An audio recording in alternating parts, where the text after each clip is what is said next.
नमस्कार दोस्तों, मैं सिद्धार्थ आप सभी का बहुत बहुत स्वागत करता हूं। आज का जो ये वीडियो है ये मैं कोशिश करूंगा कि छोटा रखा जाए, परंतु जो बात हो वो थोड़ी गहरी हो। गहरी इस कारण क्योंकि हम बात करेंगे अद्वैत की और द्वैत की, परंतु इसका जो आधार रहेगा वो होंगी पुराणों की कथाएं। पुराणों को हम अक्सर मानते हैं कि इसमें कर्म कांड की बहुतायता है। इसमें अधिकतर जो बात करी होती है वो व्रत के बारे में, त्योहारों के बारे में होती है। साथ ही साथ हमने ये भी देखा है कि कोई एक विशेष पुराण जो है वो एक भगवान को ही अधिक विस्तृत करके बताता है, जैसे कि कूर्म पुराण हो गया, विष्णु पुराण हो गया, तो इनमें भगवान विष्णु की महिमा बताई गई है। लिंग पुराण हो गया, शिव पुराण हो गया, तो उसमें महादेव के बारे में बताया गया है। अर्थात जो ये पुराण हैं, ये अगर आप इन्हें केवल कथाओं की तरह देखेंगे तो ये इनमें एक विरोधाभास आता है कि जब आप विष्णु पुराण पढ़ेंगे तो भगवान विष्णु को परमेश्वर बताया गया है, शिव पुराण में महादेव को। अब प्रॉब्लम ये आ जाती है कि हम किसको बड़ा माने, कौन परमेश्वर है। यहीं पर ही हमें ये भी समझना होगा कि पुराण जो हैं ये केवल कथाएं नहीं हैं। कथाओं के पीछे बहुत गूढ़ रहस्य छुपे होते हैं, और इसी कारण जहाँ पर एक ओर तो जो पुराण हैं वे द्वैतवाद के बारे में बताते हैं, शिव हैं, विष्णु हैं, ब्रह्मा हैं, कृष्ण हैं, स्कंद हैं, गणपति हैं, अलग अलग देवता हो गए, परंतु वहीं पर ही अद्वैत का भी भंडार पुराणों में ही आता है। इसी कारण देवी पुराण की एक कथा मैं आपके लिए लेकर आया हूँ। जो एक कथा है ये महादेवी के बारे में भी है, भगवान विष्णु के बारे में भी है, शिव जी के बारे में भी है, गणपति जी के बारे में भी है, और ये सभी बातें आती हैं श्री कृष्ण के बारे में भी। बहुत ही अद्भुत कथा है। हो सकता है कि आप में से अधिक लोगों ने इसके बारे में नहीं सुना हो, पर यह देवी पुराण की एक ऑथेंटिक कथा है। आइए सुनते हैं इस कथा को। और इससे पहले कि हम कथा पर चले, मैं आपसे एक विनम्र अनुरोध करता हूं कि कृपया करके इस वीडियो को लाइक अवश्य कर लीजिए, हमें सब्सक्राइब करना नहीं भूलें। ये जो कथा है इसके कुछ कुछ भागों को आपने अन्य कथाओं में सुन रखा होगा, परंतु जो इसका मुख्य भाग है वो आपने शायद नहीं सुना हो। कहानी आरंभ होती है तारकासुर के साथ। ये एक ऐसा असुर था जिसे वरदान था कि अन्य किसी के हाथों नहीं मारा जा सकता, ये मारा जाएगा केवल महादेव के पुत्र के हाथों। और इस असुर ने ये वरदान क्यों लिया था? क्योंकि इसे पता चल गया था कि देवी सती ने देह त्याग कर दिया है और महादेव जो हैं वे एक अनंत समाधि में चले गए हैं। देवता कितने ही प्रयत्न करने के बाद भी विफल हो गए थे महादेव को अपनी समाधि से च्युत करने के लिए, उन्हें उस समाधि से उठाने के लिए। अंततः भगवान विष्णु के कहने पर मनमथ जो हैं, जिन्हें हम कामदेव के नाम से भी जानते हैं, उन्होंने महादेव की समाधि को भंग किया, वे स्वयं भस्म हो गए, और फिर बाद में महादेव का विवाह होता है देवी पार्वती के साथ। इन दोनों का एक पुत्र होता है। ये जो पुत्र हैं यही भगवान कार्तिकेय हैं। परंतु जो भगवान कार्तिकेय हैं ये महादेव के तेज से जन्मे थे। इनके जन्म में माता पार्वती की कोई स्थिति नहीं थी। ये केवल महादेव के तेज से जन्मे थे, जिन्हें मातृकाओं ने पाला था, और फिर उन मातृकाओं ने इन्हें बड़ा करके महादेव और माता पार्वती को सौंप दिया था। बाद में भगवान कार्तिकेय जब थोड़े बड़े हुए, जब उन्होंने अस्त्र शस्त्र की विद्या प्राप्त करी, तब वे देवताओं के सेनापति बन करके पहुँचे तारकासुर के साथ युद्ध करने के लिए, और फिर उन्होंने तारकासुर का वध कर दिया।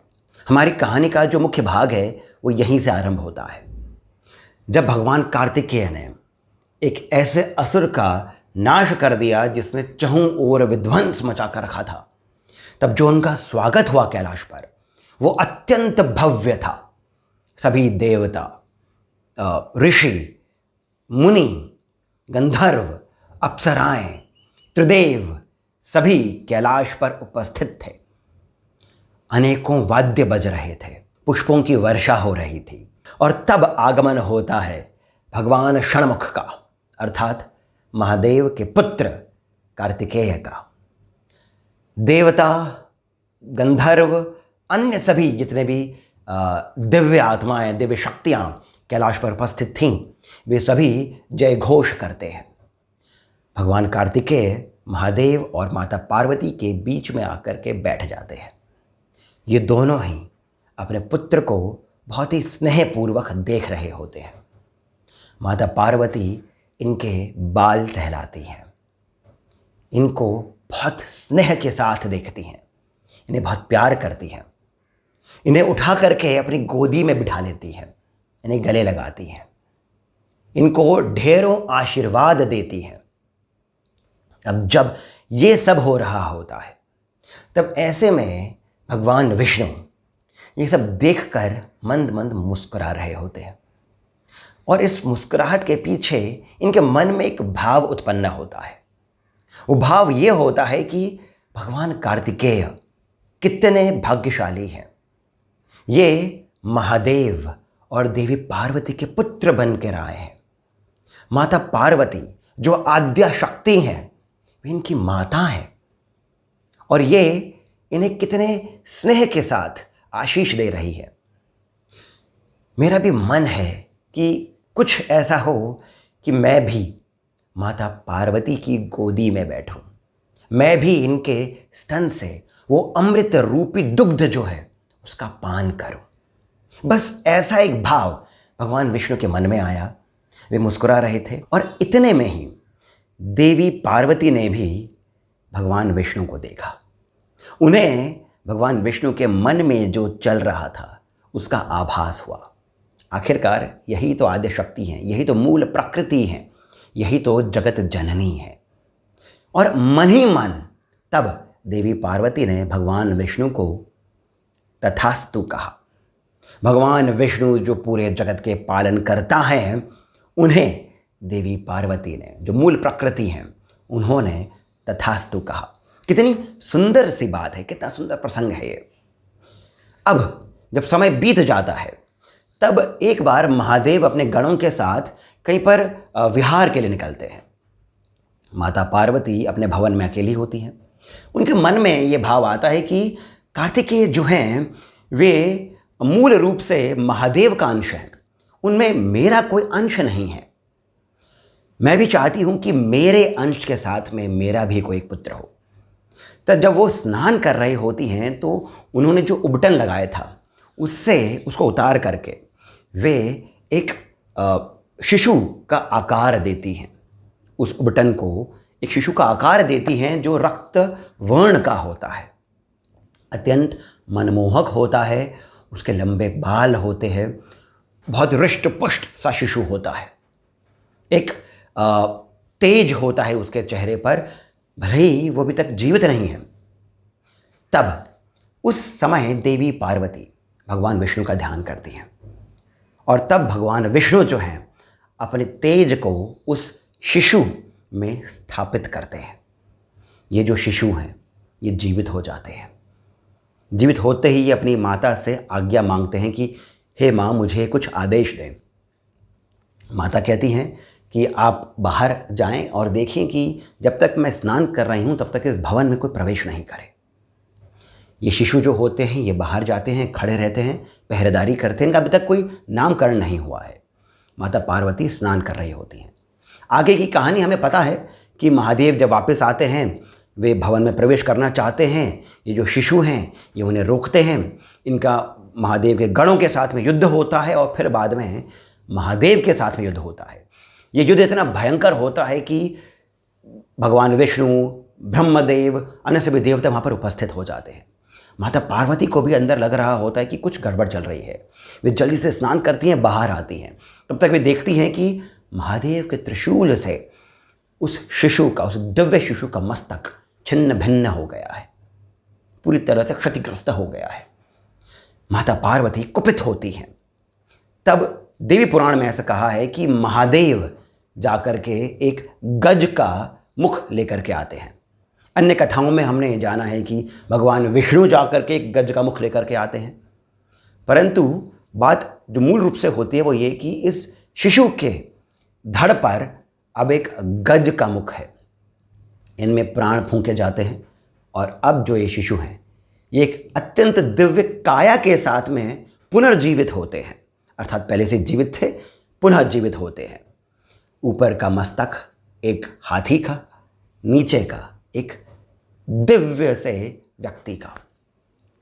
तब महादेव इन शिशु से कहते हैं कि आप चूंकि देवी पार्वती से जन्मे हैं, जो आद्य शक्ति है, मूल प्रकृति है, इन्हीं से ही संपूर्ण संसार उत्पन्न हुआ है, इन्हीं से ही सारा संसार उत्पन्न हुआ है। इसका अर्थ ये हुआ कि ये ही अक्षरा हैं। भगवान ब्रह्मा ने अक्षर से ही ये संपूर्ण सृष्टि की रचना करी है। देवी अक्षरा हैं, जो व्याकरण में, संस्कृत व्याकरण में जो 50 अक्षर आते हैं, उनकी जननी देवी हैं। और आप भी जो हैं देवी पार्वती से ही जन्मे हैं। इसी कारण मैं आपको वरदान देता हूं कि आप इन अक्षरों के देवता होंगे। ये जो अक्षर हैं दोस्तों, इन्हें गण भी कहते हैं, और इसी कारण वो जो शिशु हैं उनका नाम हुआ गणपति।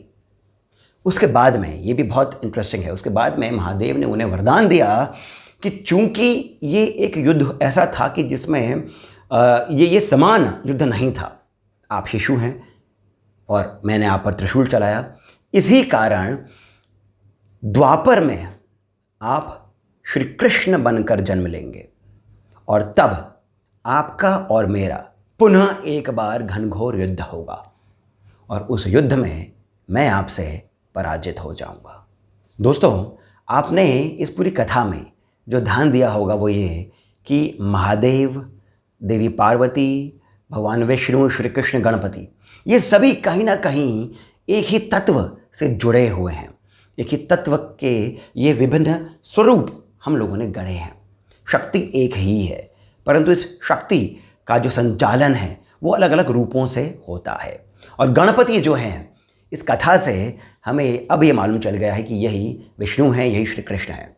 ब्रह्म वैवर्त पुराण में कथा थोड़ी सी भिन्न हो जाती है, जिसमें शनिदेव की दृष्टिपात से इन शिशु का धड़ अलग हो जाता है, और फिर श्री कृष्ण देवी पार्वती के अनुरोध पर श्री कृष्ण इन शिशु में अपने प्राण फूंकते हैं।